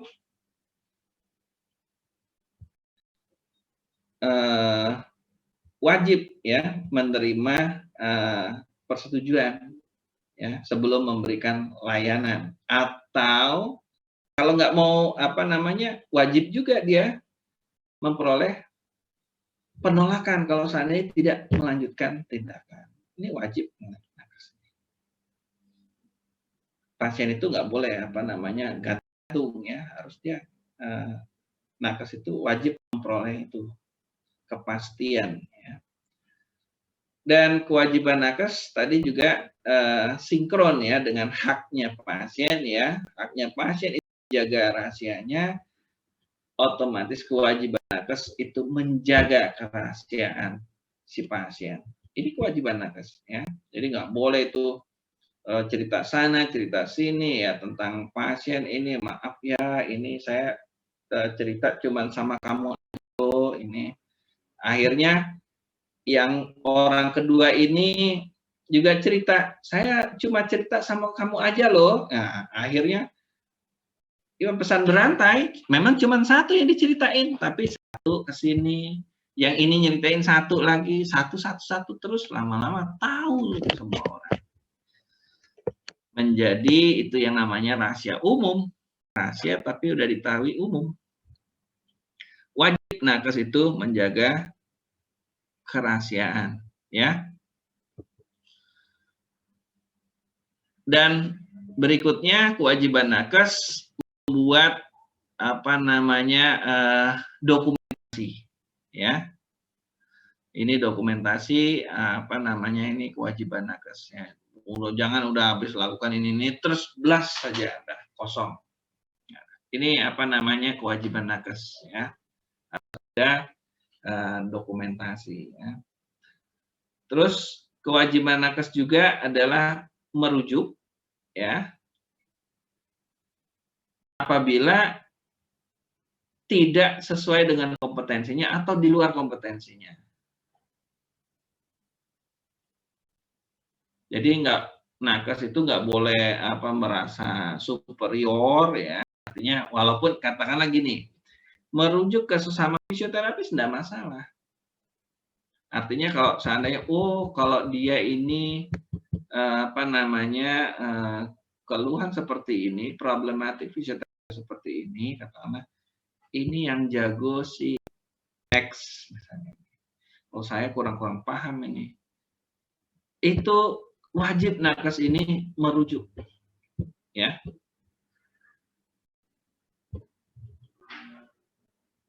Jadi nggak boleh nekat-nekatan, wah coba deh ini, coba deh itu. Nah, jadi kalau ada hal yang di luar kemampuan kita harus merujuk. Ya, ini wajib tuh. Ya. Jadi nggak boleh coba-coba ya ke pasien ya nanti ya. Artinya kalau dapat kita secara pasien fisioterapis yang kompetensinya di bidang muskuloskeletal, tiba-tiba ada pasien ini tumbuh kembang, jangan terus udahlah garap aja sekalian. Kalau kita nggak kompeten di situ ya kita merujuk ya ke yang lebih kompeten, ya.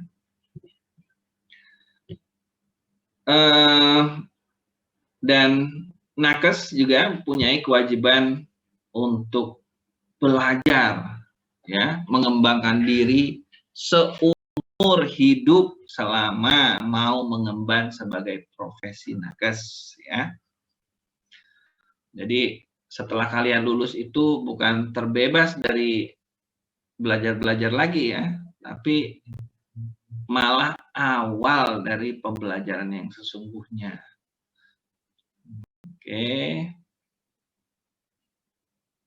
Nah, ini juga kewajiban nakes ya, juga menjalankan praktek itu harus sesuai dengan kompetensinya. Kalau sekarang ini udah ada proses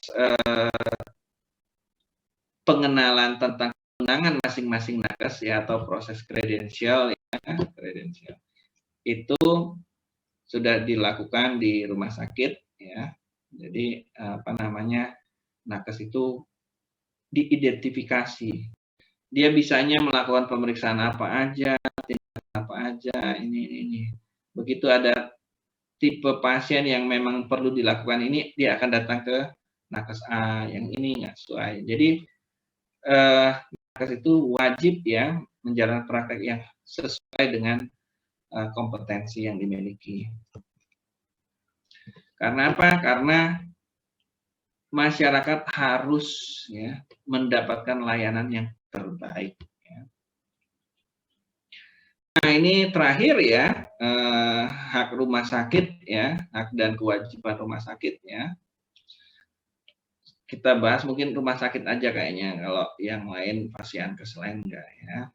Karena rumah sakit ini sampai saat ini masih merupakan Fasiankes yang jadi tulang punggung ya. Kita nggak mengandalkan untuk layanan kesehatan itu, yang utamanya itu pasti kita mengandalkan rumah sakit ya, bukan mengandalkan klinik, puskesmas enggak, tapi mengandalkannya rumah sakit. Ya. Hak rumah sakit itu istimewa ya, rumah sakit itu boleh menentukan jumlah, jenis, kualifikasi sumber daya manusia sesuai dengan kualifikasi rumah sakit ya. Hak rumah sakit juga menerima imbalan jasa ya, menentukan tunjangan kinerja dari karyawannya ya, dan memberikan penghargaan sesuai dengan peraturan yang berlaku ya. Hak rumah sakit juga melakukan kerjasama dengan pihak lain dalam rangka melakukan pengembangan layanan, misalnya dia mengundang investor dan sebagainya, atau dia alih teknologi, atau kerjasama dengan perusahaan alat dan sebagainya bagi hasil, itu boleh rumah sakit. Rumah sakit juga boleh menerima bantuan dari pihak lain ya. Tentunya pihak-pihak yang jangan di sini menerima bantuan terus ada imbal balik, biasa itu nggak boleh. Jadi betul-betul menerima bantuan itu yang sesuai dengan peraturan perundang-undangan ya. Jadi rumah sakit jangan dijadikan sebagai alat politik juga dan sebagainya, enggak ya, tapi dia berhak menerima bantuan ya. Rumah sakit juga berhak menggugat pihak yang mengakibatkan kerugian ya. Kadang-kadang kerugian itu baik bentuk material atau imaterial, atau citra rumah sakit yang buruk ya. Misalnya apalagi zaman sekarang ini kan orang itu suka gatel ya. Misalnya ada masalah komplain dikit, nggak langsung ke rumah sakit ya. Misalnya dia langsung buat status di medsos, rumah sakit ini layanan buruk, ini segala macam, mahal saya diperlakukan ini dan sebagainya. Kalau rumah sakit merasa itu merupakan merugikan, artinya citra rumah sakit jadi buruk ya dari tulisan seseorang itu, rumah sakit berhak untuk menggugat pihak tersebut. Atau contoh kasus-kasus yang lain ya, misalnya hal-hal yang lain ya, ini yang tren itu kasus seperti itu ya. Artinya bila rumah sakit dirugikan baik dalam aktivitas apapun ya, itu berhak untuk menggugat pihak yang mengakibatkan kerugian ya. hak rumah sakit juga mendapatkan perlindungan hukum dalam melaksanakan pelayanan kesehatan. Tentunya ini penting sekali, kalau nggak bisa di demo ya masyarakat ya, kalau nggak dapat perlindungan hukum ya. Ini juga tentunya dengan syarat ketentuan ya, artinya rumah sakit juga harus memenuhi kewajibannya ya, baru dia memperoleh perlindungan hukum dan dalam melaksanakan fungsinya sebagai Fasiankes. Ya. Hak rumah sakit juga mempromosikan layanan kesehatan yang ada di rumah sakit. Ya. Jadi dia nggak salah itu, kami punya pemeriksaan MRI sekian yang paling canggih, yang halus-halus bisa kelihatan. Fisioterapis kami jumlahnya 24 orang, yang 4 lulus dari Kanada, 8 dari Belgia dengan spesialisasi ini itu. Boleh. Ya. Kami punya layanan hidroterapi dan sebagainya, lulusan dari Ceko dengan fasilitas ini itu, dengan manfaat nyata ya, artinya ini ya bukan ngecap ya, artinya di dalam isi promosinya itu adalah merupakan suatu yang konkret dan ilmiah ya, bukan asal-asalan udah yang penting seru gitu, nggak boleh ya. Boleh ya.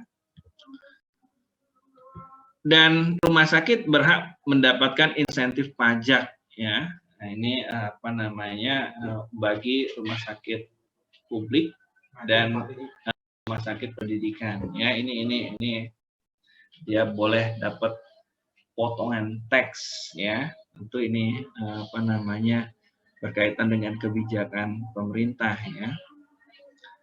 Nah, ini berikut kewajiban rumah sakit ya. Kewajiban rumah sakit tentu di balik hak pasti kita punya kewajiban ya, jangan lupa ya, jangan mau haknya aja, tentu ada. Kewajiban rumah sakit memberikan informasi yang benar ya tentang layanan rumah sakit pada masyarakat. Jadi enggak boleh bohong ya di sini ya, informasi yang benar, enggak boleh dibesar-besarkan dan sebagainya ya. Kewajiban rumah sakit juga memberikan layanan yang aman, bermutu, tidak diskriminatif, efektif, dan mengutamakan kepentingan pasien sesuai dengan standar profesi dan standar layanan yang ada di rumah sakit tersebut. Ya, ini wajib rumah sakit laksanakan itu. Ya, kalau misalnya ada yang menerima layanan tidak seperti ini, ya, persyaratkan ini, boleh komplain ya, si pasien itu memang punya hak komplain. Nanti penyelesaiannya silakan. Kewajiban rumah sakit juga memberikan layanan gawat darurat ya, sesuai dengan kemampuan layanannya. Artinya pada kondisi emergensi nggak boleh namanya nolak, itu rumah sakit nggak boleh nolak pasien pada kasus emergensi. Tentunya rumah sakit itu punya kelas-kelasnya sendiri, ya, artinya dia punya ada yang rumah sakit tipe C, tipe D, tipe D, tipe C, tipe B, tipe A, kekhususan tertentu. Nah, ini kan mereka punya standar ya, standar fasilitas, standar tenaga dan sebagainya. Tentu dalam hal kasus emergensi dia tangani sesuai dengan klasifikasi rumah sakitnya ya, sesuai kemampuan layanannya. Jadi dan segera memberikan rujukan ke Fasiankes yang menurut Fasiankes ini lebih pantas, lebih lebih mumpuni untuk menangani kasus itu.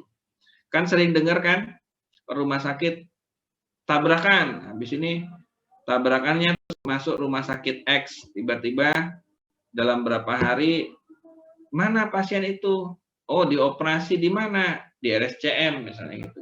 Ya, karena memang mungkin rumah sakit yang tempat dekat dengan lokasi kecelakaan atau ada kondisi emergensi itu tidak mampu menangani kasus tersebut secara paripurna. Akhirnya dia merujuk ya.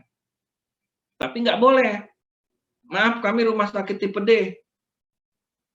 Nggak terima pasien parah kayak gini. Udah langsung aja bawa sana. Nggak boleh. Diterima dulu, dilakukan dulu yang mungkin dilakukan, langsung dirujuk ke tempat yang yang lebih mumpuni untuk menangani kasus tersebut. Ya. Dan kewajiban rumah sakit juga berperan aktif ya dalam memberikan layanan kesehatan pada bencana ya.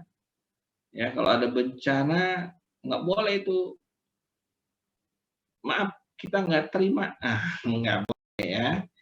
Sesuai dengan kemampuan layanannya, tentu nggak bisa juga ya kalau misalnya dia nggak ada sumber daya manusianya untuk menangani yang sampai level tertentu ya yang sampai dia bisa lakukan ya sesuai kemampuan layanannya, sama persis yang dalam kasus kegawat daruratan ya. Kewajiban rumah sakit juga menyediakan sarana dan pelayanan bagi masyarakat yang tidak mampu ya atau miskin. Ini wajib loh rumah sakit tuh bagi masyarakat yang nggak mampu, itu wajib. Nggak tahu ya apa namanya sekarang ini ada nggak? Memang harus dialokasikan sarana pelayanan bagi yang tidak mampu. Ini mungkin nggak tahu lah konsepnya, mungkin tadinya subsidi silang kah, apalah dan sebagainya. Memang harus ada itu. Ini kewajiban rumah sakit.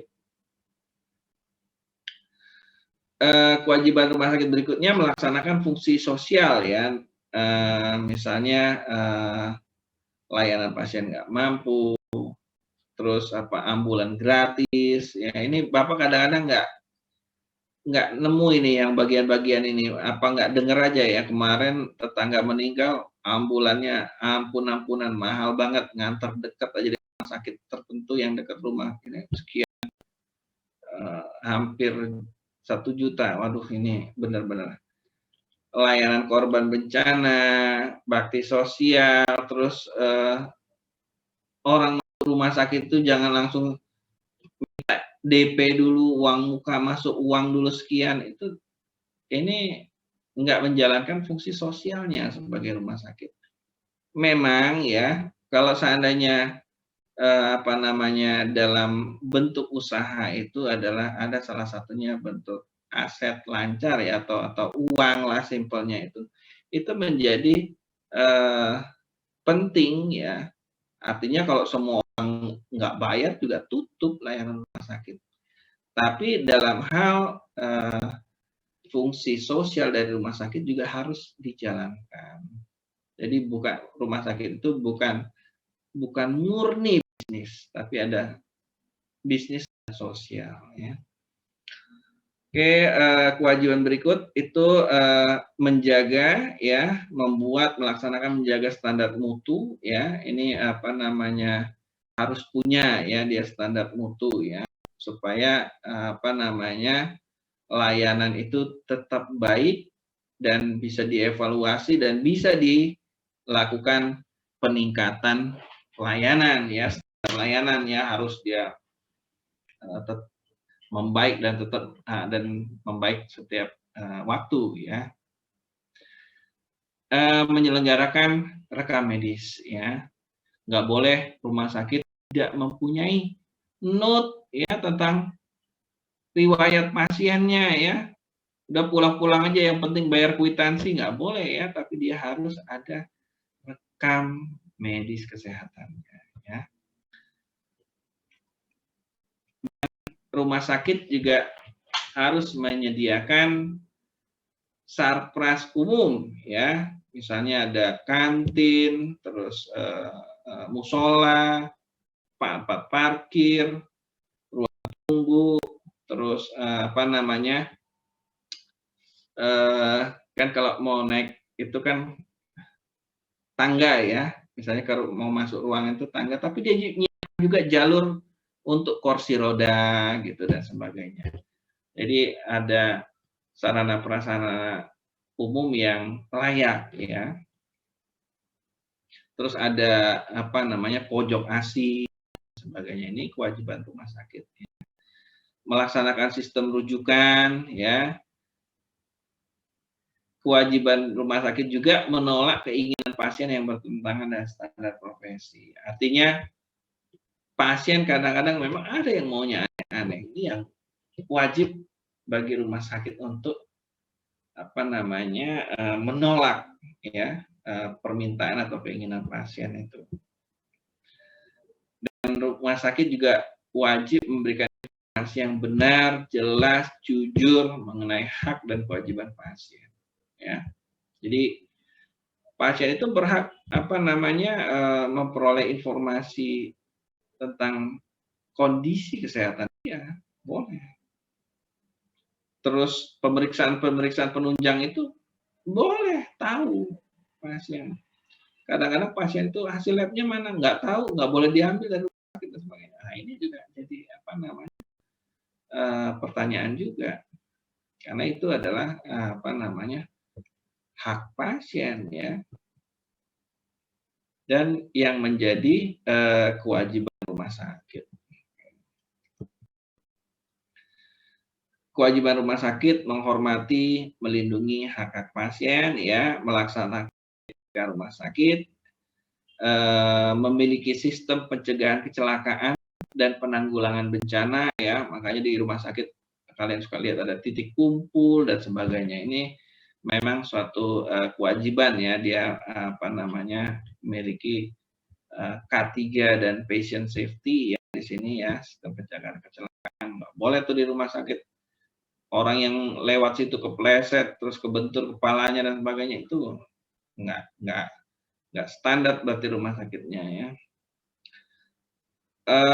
Melaksanakan program pemerintah di bidang kesehatan ya, tentu ya dia memberikan layanan kesehatan ya, regional maupun nasional, ya rumah sakit pastinya melaksanakan ini ya, apalagi dengan adanya sekarang ya, dengan adanya pandemi COVID ya, seluruh rumah sakit menjadi rumah sakit rujukan COVID ya. Nah ini kan melaksanakan program pemerintah ya, membuat daftar tenaga medis yang melakukan praktek ya, dokter gigi, nakes lain ya, artinya dia membuat ada biasanya kalau dulu itu ada papan nama ya serta jadwal, kalau sekarang ini lebih ke apa yang tulisan-tulisan berjalan itu istilahnya apa itu, pokoknya membuat daftar tenaga nakesnya dan tenaga medis dan nakesnya ya, dan menyusun aturan pelaksanaan internal rumah sakit ya, atau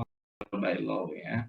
Jadi ada aturan otonomi yang dikeluarkan di rumah sakit itu. Kewajiban rumah sakit juga terus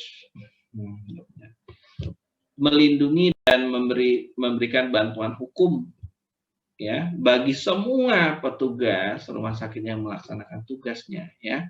Jadi kalau kalian kerja di rumah sakit terus tersangkut masalah hukum, jangan ini ya, yang sangkutan dengan pekerjaan kalian ya di rumah sakit, jangan kalian di rumah sakit bekerja apa namanya ternyata bantuan hukumnya itu buat ulah, misalnya mencuri sendal di mana ya, itu nggak dapat lah. Ini yang konteksnya dengan melakukan tugasnya ya, memberikan layanan kesehatan di rumah sakit ini melindungi hukum bagi semua petugas yang ada di rumah sakit dalam menjalankan tugas ya, tentunya jangan terus lapor, Pak Direktur saya tangkap polisi, kenapa nerobos lampu merah ya, itu ya enggak ya, di luar ya, ini di luar konteks. Ini kewajiban rumah sakit juga memberlakukan seluruh lingkungan rumah sakit sebagai kawasan rokok ya. Jadi nggak boleh itu. Sebetulnya masalah merokok ini dari mulai undang-undang sampai peraturan lokal itu ada. Tapi ini diperkuat lagi, wajib rumah sakit memperlakukan wilayah rumah sakit itu kawasan tanpa rokok. Ya. Dalam keadaan darurat,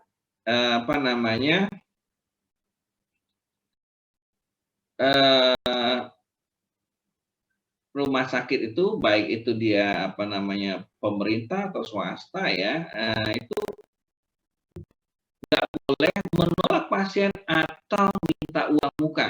Ya, ini sebetulnya kewajiban rumah sakit. Walaupun prakteknya kadang-kadang masih kita dengar ya, misalnya, rumah sakit itu kemarin masuk UGD langsung dimintain sekian juta, itu nggak boleh.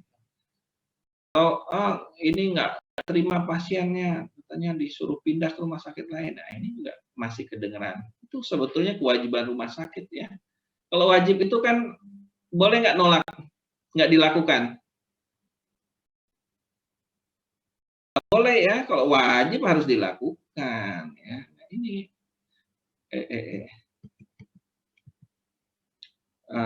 ya. Rumah sakit juga wajib menerapkan standar keselamatan pasien ya. Misalnya ada pasien risiko jatuh, gelangnya warna apa, itu juga salah satunya ya. Baik itu ya hak dan kewajiban terkait layanan kesehatan ya, baik itu melibatkan nakes, pasien ya dan keluarga ya, dan juga fasyankes, dalam hal ini rumah sakit ya. Bentuk pelanggaran-pelanggaran itu tentu ada sanksinya ya, sanksi-sanksi dari pelanggaran baik itu hak, kewajiban, dan baik itu pasien, nakes, rumah sakit, berupa sanksi administratif dan bisa juga sanksi pidana ya. Jadi kita harus tahu ya tentang peraturan ini supaya nanti kita nyaman dalam bekerja. Artinya kita tahu gimana harus melangkah. Bolehkah saya lakukan ini?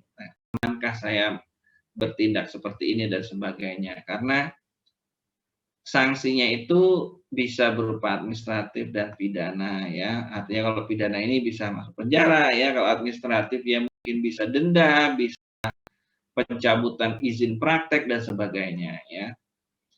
Oke, terima kasih. Itu materi yang kedua ya, yang tentang hak dan kewajiban layanan kesehatan.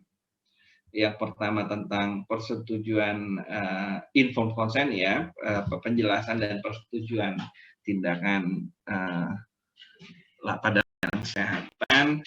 Mungkin ada sedikit diskusi untuk topik yang kedua, atau udah cukup kenyang? Silakan kalau ada yang mau didiskusikan, boleh juga.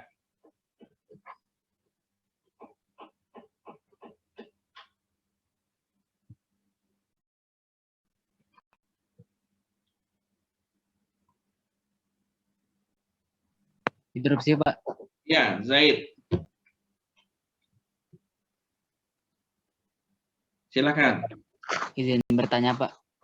Mengenai tadi salah satu kewajiban pasien kan ada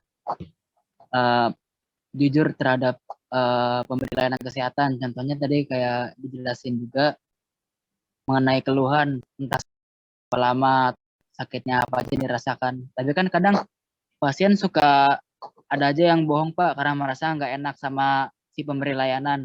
Nah, itu kalau misalnya si pasien itu menutupi gejala yang dia rasakan, kita sebagai pemberi layanan kesehatan tuh harus ngapain ya, Pak? Karena kan bisa pengaruh sama layanan yang kita berikan gitu, Pak. Terima kasih, Pak. Baik. Ini pertanyaan yang bagus sekali ya, karena kadang-kadang apalagi kita ini Indonesia ini kan budaya adabnya luar biasa ya, budaya timur ya. Kita ada namanya kalau orang Jawa itu apa namanya? Pakai sebagainya ya, banyak rasa sungkan, kurang ya macam-macam lah. Makanya ketika kita ketemu pasien ya itu kita kasih tahu dalam hal ini ya, kasus masalah apa namanya, hak kita mendapatkan informasi yang jujur dari pasien ya, atau yang benar, yang akurat dan sebagainya tadi ya. Tentu kita harus memberikan penjelasan ke pasien. Ibu atau bapak tolong memberikan jawaban yang apa namanya, penjelasan yang jujur, yang tepat, yang jujur ya. Ini soalnya konteksnya berbohong ya, yang jujur. Karena bila ibu atau bapak atau pasien tersebut memberikan keterangan atau jawaban mengenai kondisi kesehatan dia tidak sesuai apa konkretnya yang ada, artinya dia nggak berikan penjelasan apa adanya atau bohong lah kira-kira gitu, maka yang terjadi adalah rentetan ini kan bagian dari pemeriksaan. Hasil pemeriksaan itu akan dibawa menjadi diagnosa. Ya. Dari diagnosa itu akan keluar rencana intervensi, ya. Nah, disinilah maka ketika informasi ini tidak tepat, maka akan menghasilkan intervensi yang tidak tepat sehingga pasien itu bukan malah sembuh mungkin. Khawatirnya malah berakibat lebih buruk kondisinya. Karena apa? Intervensinya tidak tepat. Ya syukur kalau misalnya nggak tambah buruk ya, biasa-biasa aja. Bagus lagi kalau nyembuh juga. Ya. Kan ada hal-hal yang misalnya dia akan kontraindikasi. Misalnya kalau dia ngomong baru semalam, ternyata udah 4 tahun yang lalu, itu kan udah jadi hal yang tindakan tertentu jadi kontraindikasi. Karena ini kalau baru semalam masuk hitungan akut. Kalau 4 tahun udah kronis yang seharusnya tindakannya harusnya berbeda. Dia udah 4 tahun sakit yang model begitu yang harusnya dilakukan boleh dilakukan heating dan lain-lainnya, enggak, cuma lakukan kompres-kompres dingin. Kan akan memberikan apa namanya hasil yang malah bukan memperbaiki, akan bisa jadi memperburuk. Nah, kita harus jelaskan itu. Karena rangkaian dari penjelasan dia itu akan ditarik menjadi diagnosa, dan dari diagnosa ini akan timbul ya rencana intervensi, dan intervensinya ini akan jadi tidak tepat akibat dari informasi yang diberikan ke kita sebagai nakes dari pasien itu informasi yang bohong. Jadi ketika nanti dia nggak boleh komplain nanti misalnya, wah tambah sakit nih atau jadi cacat. Kita harus kasih tahu itu. Sebetulnya kita itu bukan memaksakan jujur, itu bukannya tanpa dasar ilmiah ya, karena memang memberikan informasi yang benar itu memberikan potensi tindakan yang lebih tepat gitu. Jadi apa namanya rasanya kalau dikasih penjelasan kayak gitu pasien akan sekali untuk bohong mengenai kondisi kesehatannya ya. Kalau bohong yang lain terserah lah gitu. Mungkin kayak gitu aja apa namanya Zaid, kira-kira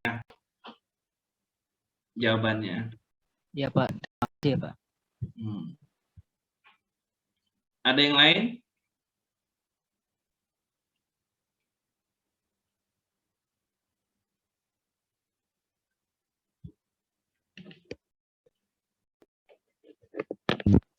Interupsi Pak, izin bertanya. Iya, Nabila. Iya Pak, sebelumnya izin perkenalkan diri, nama saya Nabila Pinkansari. Saya izin bertanya Pak. Sekarang ini udah ada BPJS ya Pak. Nah, terkadang itu ada beberapa rumah sakit yang misalkan dokternya ini ngasih obat buat pasiennya segini-segini, sama bagian farmasinya dikurangin. Nah, itu bagaimana ya Pak jika seperti itu? Itu kan bisa menghambat ini nggak sih Pak bisa menghambat persembuhan pasien kalau seperti itu. Terima kasih Pak. Baik, ini pertanyaan sebetulnya pertanyaan yang terjadi sehari-hari ya. Memang jadi obrolan harian ya. Kadang-kadang kalau kita ke rumah sakit gitu, lagi makan di kantin rumah sakit dan sebagainya, itu jadi bahan omongan itu. Kok obatnya dikurangin, kok ini dan sebagainya, kok malah harusnya kok masih dirawat, kok udah disuruh pulang dan sebagainya. Memang kadang-kadang konteksnya juga jaminan untuk layanan fisioterapi ya, yang harusnya misalnya dilakukan katakanlah setiap hari jadi 2 kali seminggu dan sebagainya, itu juga merupakan pemotongan indikasi ya, dosis ya misalnya gitu.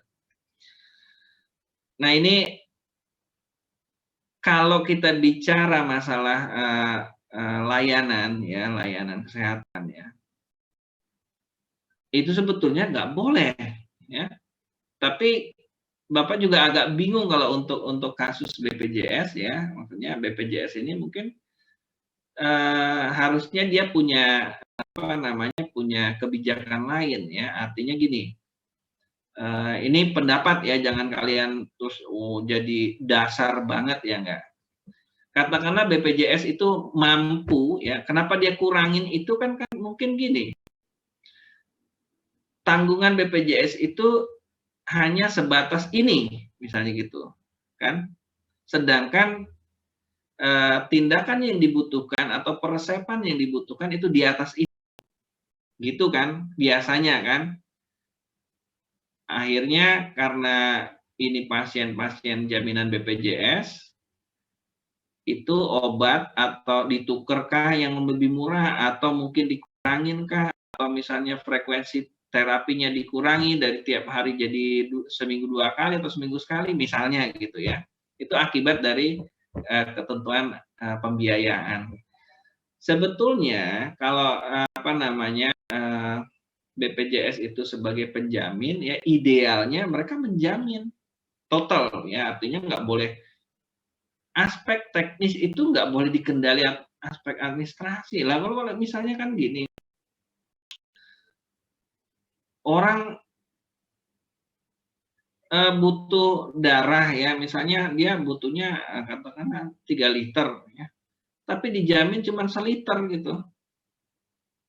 Terus yang 2 liter ini nggak dikasih, lah kan meninggal pasiennya kalau seandainya nggak ditransfusi segera kan. Nah ini yang kayak gini-gini kan nggak boleh. Idealnya butuh 3 liter disediakan 3 liter kan gitu. Atau mungkin jalan tengahnya gini, sebagai penjamin itu butuh 3 liter, dari penjamin hanya menyediakan 2 liter, 1 liter, 2 liter bayar pribadi, artinya tidak mengganggu layanan yang seharusnya didapatkan, layanan kesehatan yang didapatkan si pasien. Tapi masalah pembiayaannya aja, artinya ada cost sharing, mungkin di situ itu lebih bijak menurut Bapak. Artinya si pasien nggak dirugikan secara layanan, BPJS juga menanggung sebagian sesuai ketentuan.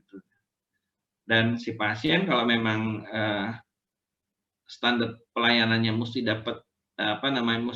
mendapat obatnya dengan dosis yang katakanlah 6 hari, ya dia dikasih 6 hari.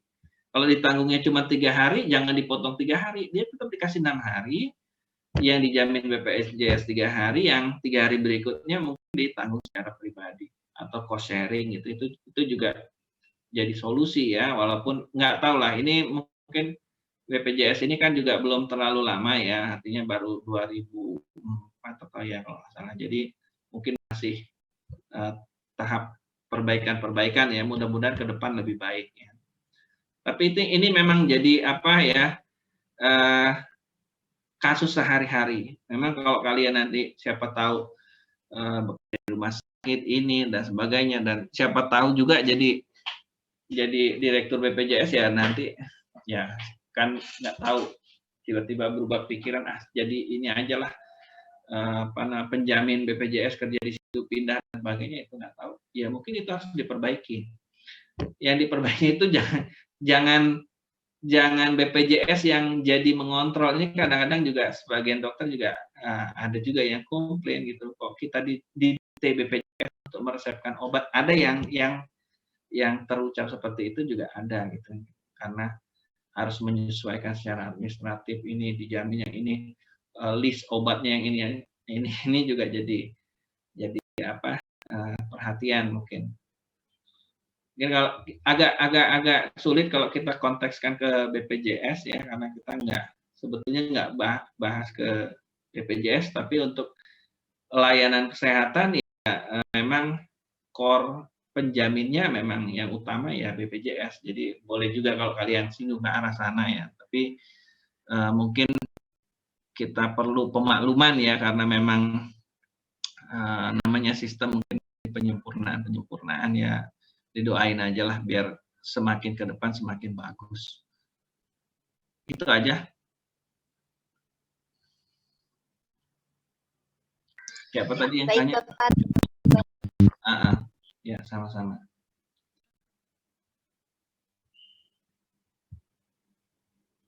Ada lagi?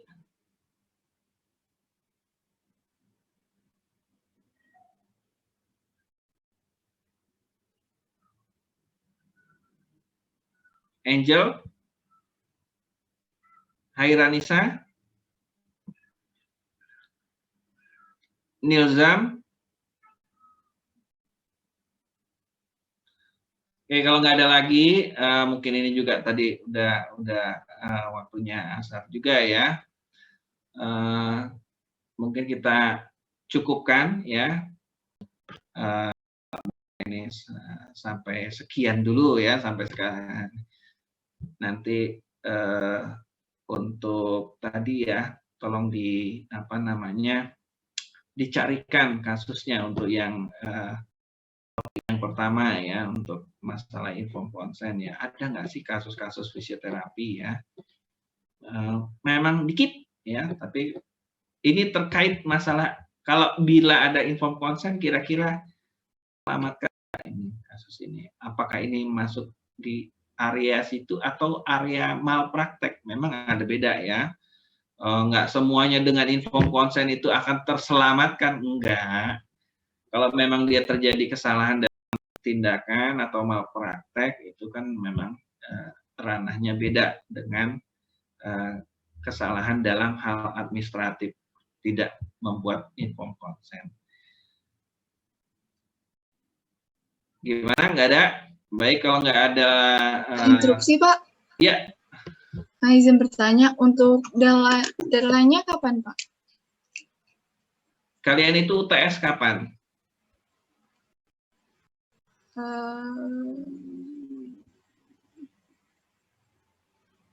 Tanggal 25, Pak.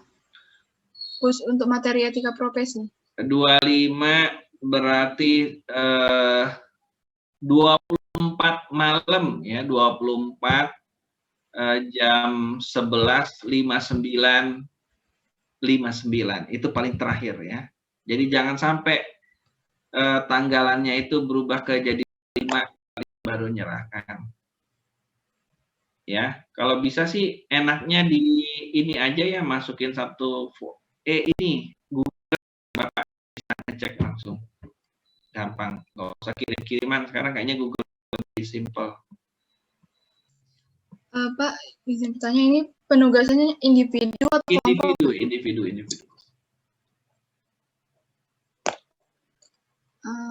Pak, saya mau minta PPT, boleh?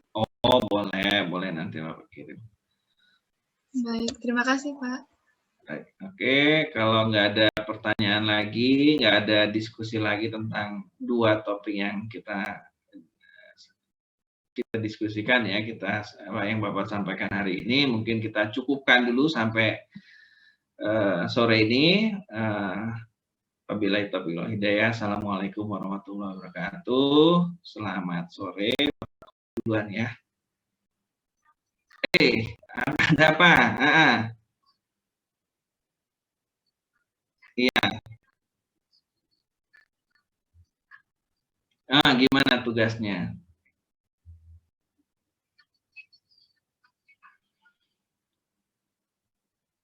Buatnya itu gini, kalau kamu ada kasus ya, nemu kasus ya, kasusnya itu ditentukan aja, plek kayak gitu ya. Artinya jangan kamu kasusnya terus kamu tulis ketik ulang kasusnya, enggak, kasusnya kamu ambil ya, pindahkan aja ke Word ya. Nanti di bawahnya itu kamu analisa kasus tersebut, ini apakah dia ada melakukan tindakan persetujuan nggak sebelumnya, ada nggak kronologi itu, dan kira-kira kalau seandainya ada atau tidak ya, misalnya nggak ada, kalau seandainya ada, apakah terlindungi nggak ini si nakes? Ya. Mungkin kalau kalian cari kasus fisioterapi susah kali ya, terlalu dikit ya. Gini deh, layanan kesehatan aja, jadi nggak terbatas fisioterapi. Kalau kalian dapat fisioterapi bagus, kalau misalnya nggak dapat fisioterapi, katakanlah nanti kalau kasus fisioterapi aja bisa satu kelas ini mungkin cuma 3 kasus, artinya duplikasi semua ini dari kasus yang sama. Cuman kalian sekelas 45, 15 masing-masing punya 15 kasus yang sama kalau cuma 3 kan. Nah, mungkin ambil deh dari semua kasus ya, kasus layanan kesehatan ya. Nanti dianalisa apakah ini masalahnya di persetujuan tindakan atau informed consent, atau memang ini malpraktek ini. Ya. Ada lagi yang mau ditanya? Udah cukup jelas belum, Nazra?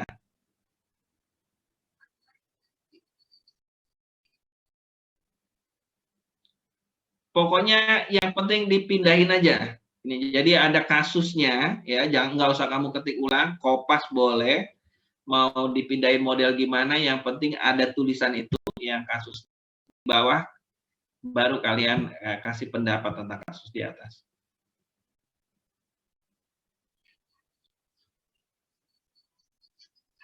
Boleh. Tapi kalau screenshotnya jadi susah dibaca, jangan ya.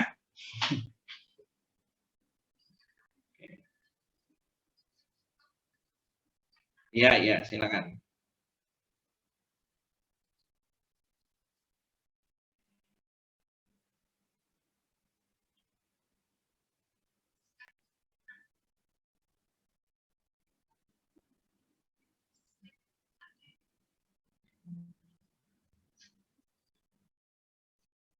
Sama-sama ya.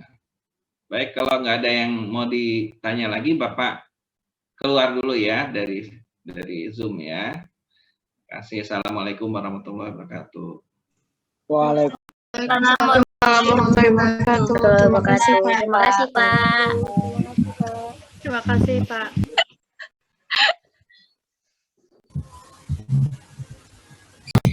Itu tentang kasus apa ya? Sila.